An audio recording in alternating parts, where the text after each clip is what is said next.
What is going on, guys? Welcome back to another video, and this time I'm going to be checking out who is the fastest NFL player of all time.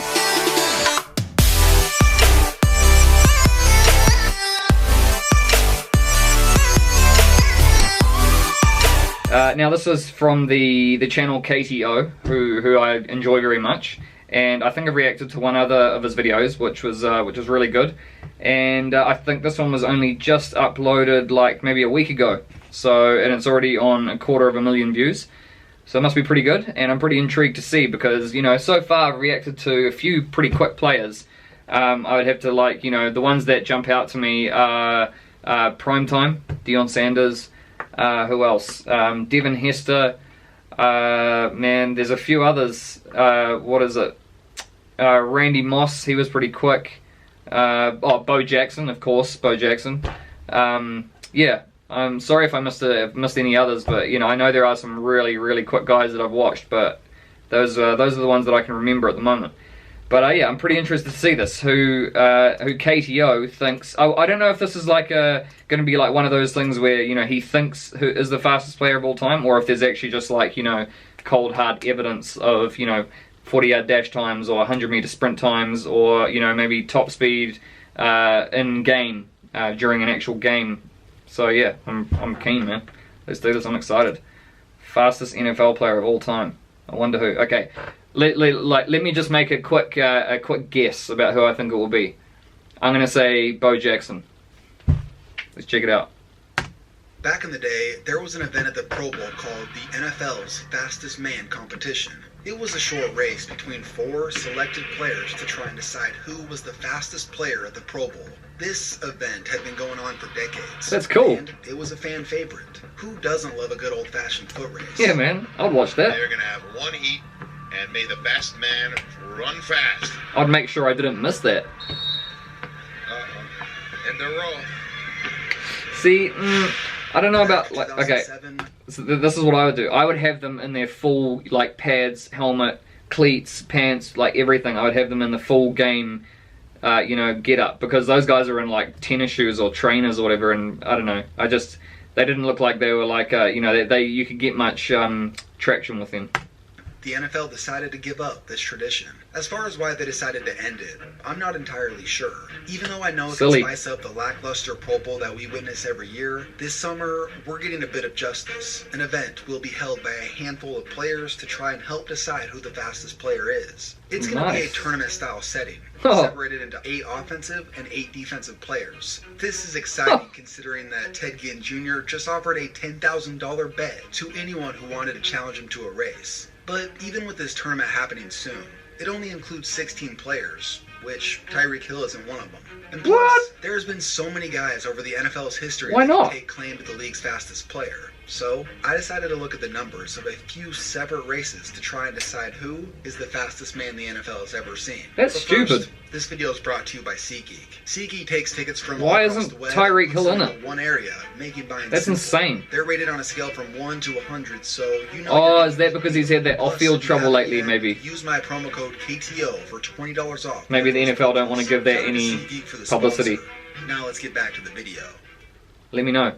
Maybe there's another reason. 40-yard dash is a test of how quick you can accelerate to your top-end speed. John Ross has the current title for the fastest 40-yard combine at 4.22. Oh yeah, I remember that. Here's the thing. We have a handful of players who can challenge this. Number 1, Tyreek Hill is a freak. He ran a 4.26 in college. If he would have been invited to the combine, he may have broken 4.22. Number 2, Darrell Green is a story. Wait, Tyreek Hill wasn't invited to the combine? Why is that? Why the heck is that? Was he not a big prospect coming out of college? The man kept Tootsie Rolls in his socks during games. Also, he ran at 4.43. When he was 50, they called him the ageless wonder since he still played defensive back in the NFL into his 40s. As far as a legitimate 40 in his athletic prime, reportedly, Darrell Green recorded a time of 4.09 at the Redskins training camp in 1986. What a freak. That sounds far-fetched. and it may be. Green claimed himself that the fastest he ever ran was 4.15, but even that's questionable since we have no official proof. Number 4, Bo Jackson is, well, a remarkable story about possibly the greatest athlete of all time. The problem with that is how much storytelling and lore-like status that this has achieved him. According to reports, in ESPN 30 for 30, and Bo himself, he either ran a 4.13 or 4.12 at his college pro day. This was also done in the fashion of him apparently being late for track practice, asking for the exit door to be open so when he finished the race, he wouldn't have to slow down so he could just keep on running at track practice. He didn't even know the time he had ran until after track practice that day. It was like it was straight out of a movie. The last 4 guys on this list have a claim to a 4.2 and even possibly a 4.140. Their play on the field suggests that they could be right, but we'll never know. The thing is, the 40 isn't necessarily the greatest test of speed. Due to how short it is, it demands a race format that is different than, let's say, a 100 meter. For one, it requires what sprinters call fast turnover. Elite level guys are turning their legs faster than anyone. The purpose of this is to build their acceleration and power to get as close to their top end speed in as little steps. The best sprinters in the world can only maintain their top end speed for 20 to 30 meters before they start to decelerate. So in the 40, you want to get to that speed as soon as possible. But not all guys are built like this. Julio is a burner in the open field once he gets rolling. But if you notice in this morph of Julio, Odell, and John Ross's 40s, you can see that when John Ross is fully up and sprinting, Julio is still driving his legs for maximum power. Some guys, due to their smaller stature, have the benefit of better acceleration. Whoa. Not all athletes build their power like this. Leonard Fournette, and Fournette is off. That's fast, man.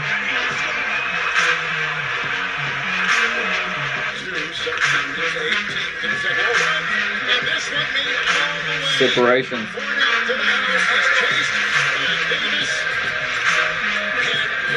Nice, man. So fast. Woo. Leonard Fournette is the classic example of someone who proves that the 40 isn't the greatest test of pure speed. On this 90-yard touchdown during his rookie season, while pulling away from Sean Davis, a guy with a faster 40 and 25 pounds lighter, Fournette hit a peak speed of just over 22 miles per hour. And just for context, that was the fastest speed clocked by any ball carrier that season. That's because through his power, he built up his speed for 20 to 30 yards. This would equate to a much slower 40. Yet, and he's got a ball in his hand as well, man. Fournette ran a 10.6 100-meter dash in high school, which, for his size, is absolutely terrifying. But when we're talking about 100-meter, Leonard Fournette doesn't match up with the fastest ever. Here's a list of the fastest 100-meter times ever by NFL players. Now, making this video, I realized something. To most of you, these numbers have no context. If you're not a track person or have ever paid attention to it, you would have no idea what these mean. So let me try and give you a visual. The average time for a senior in high school who ran 100 meter on varsity track was a 12.1. I was a state champion in the 100 and earned a scholarship to a low-level Division I university with a time of 10.68. Coincidentally, the same time as Leonard Fournette. The scary thing was he outweighed me by about 60 pounds. To make the U.S. Olympic team in 2020, the minimum time you have to run is a 10.05. Only 8 Division I sprinters have reached that mark this year. At the 2016 Olympics, here are the results of the 100-meter final. So 6 fast. out of the 8 sprinters broke 10 seconds, with Usain Bolt winning in a time of 9.81. Yeah. This is the difference between Usain Bolt and a guy running 10.06. He didn't start that well. The crazy part is this was another 0.23 off of Usain Bolt's world record, which puts him more like here. So, now that we have some context, let's go back and look at the list of NFL players. Tyreek Hill is a much better 200-meter runner, but he still holds his own here. Darrell Green also makes another appearance, proving his overall speed was world-class. I hardly know any of those players, We have Jim Hines. I've heard of Darrell Green and Tyreek Hill, and that's it. He wasn't exactly the greatest football player in the world, but he was one heck of a sprinter. Bob Hayes had a time of 10.06 in 1964. This was ran in the Olympic final, which he took gold. And then I saw that this was ran on a cinder track. While researching this video, I didn't even know what a cinder track was, so I looked into it. A cinder track is a type of racetrack, generally purposed for athletics or horse racing, whose surface is composed of cinders. What? Cinders? Oh, you mean this? This man ran a 10.06 on what looks like a dirt track. And then when I started reading more into Bob Hayes, it made me realize I may have found the fastest player in NFL history. Let me explain. Bob Hayes described the track conditions as a badly chewed up cinder track in his autobiography. Compare this to modern Mondo tracks or even all condition tracks that they started using after the 64 games, and it's not even close. You would definitely run slower. And apparently, he was running in borrowed spikes because he had left one of his shoes under his bed back home and didn't realize until he got to the Olympics. If you consider all the factors, crappy blocks, track conditions, I love stories like that, situation, and modern training methods, who knows how fast this dude could have been. Apparently, he never lost a 100-yard or 100-meter dash. He set the world record for the 100-yard dash and 60-yard dash in college. And due to his dominance at Florida A&M, he was selected to represent the United States at the 64 games. The president of the United States, Lyndon B. Johnson, had to call his college football coach, asking to give Bob Hayes time off to recover for the games. Within a few days of him taking gold in the 100-meter, he anchored the U.S. Olympic 4x100-meter relay in a come-from-behind victory. Some still recognize this as the fastest relay leg ever ran, being clocked in a hand time between 8.5 to 8.9 seconds. Wow. Not bad for a guy running in borrowed shoes. Also, this happened to be his final race ever, deciding at the ripe age of 21 to focus on playing football. He was drafted in the first round in 1964 by the Dallas Cowboys. At the time, this was considered a risk due to his unrefined skill set as a wide receiver. In his first 2 seasons, he would lead the league in receiving touchdowns. In one game specifically, he caught 9 passes for 246 yards, setting a Cowboys franchise record that would last for decades. He was so fast, players just simply couldn't keep up with him. And many people credit him for the creation of zone defense. Speed kills, man. Literally changed the game. Okay, not what I was expecting, man. Bob Hayes, eh?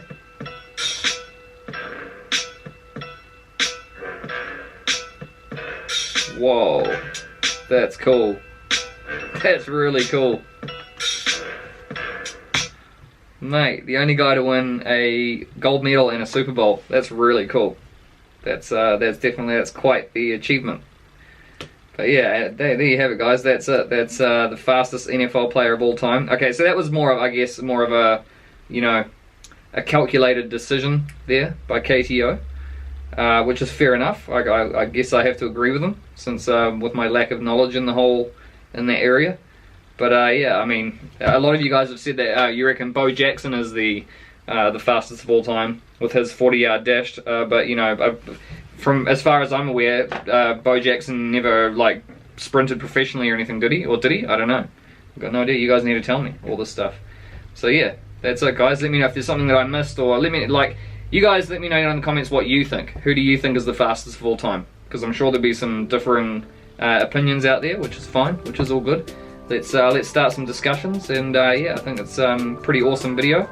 Enjoyed it, and smash the like button, comment down below, and subscribe if you want to see more, and I'll see you in the next one. See you later.